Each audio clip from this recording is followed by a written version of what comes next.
are going to have a lot of fun. With this experiment, we're going to demonstrate that it will make solid and liquid materials. We can actually create gas. With this experiment, we need empty bottle,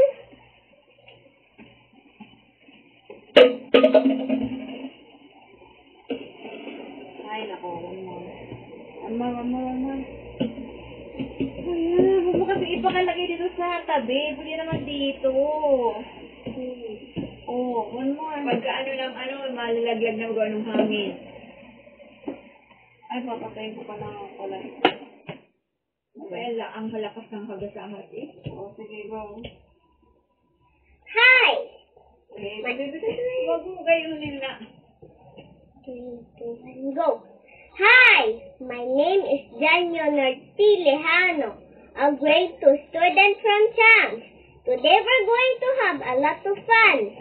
With this experiment, we're going to demonstrate that it will make solid and liquid materials. We can actually create gas. With this experiment, we need some empty bottle, vinegar, baking soda, balloon, spoon, and the paper panel.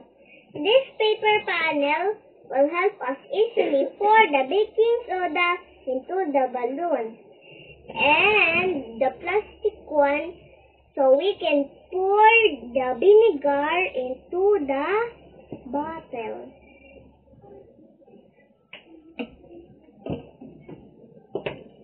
Let's start by pouring the vinegar into the water bottle. We're going to pour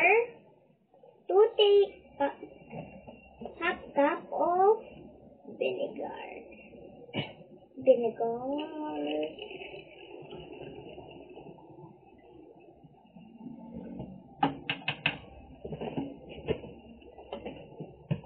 Let's set aside the bottle. Wait.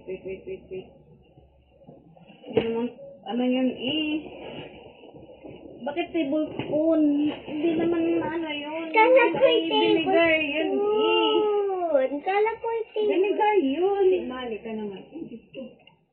Kala na yung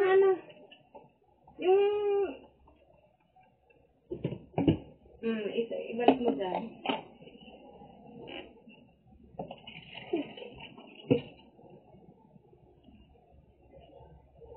Hindi gaya ng pag-aano. Bagdot, pinagkalat ka, kaya na nga may ka eh. Sige, ayos na. Baka nagbasa dyan, basa. Meron po.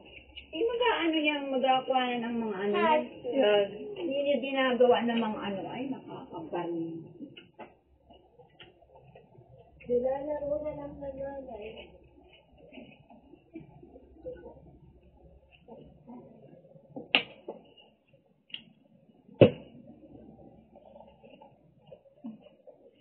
Bakit nagkalat pa? Wala naman diyang Paglagay niya kung gano'n.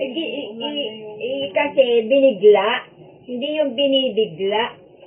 Kasi magkakalat na yan. Nagkalat na lahat.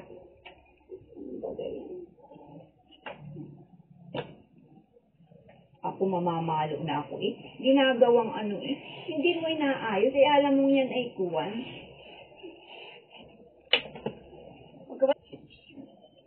Huwag mo na higpit ang sakit. Yan. Ito. Ready? Yes.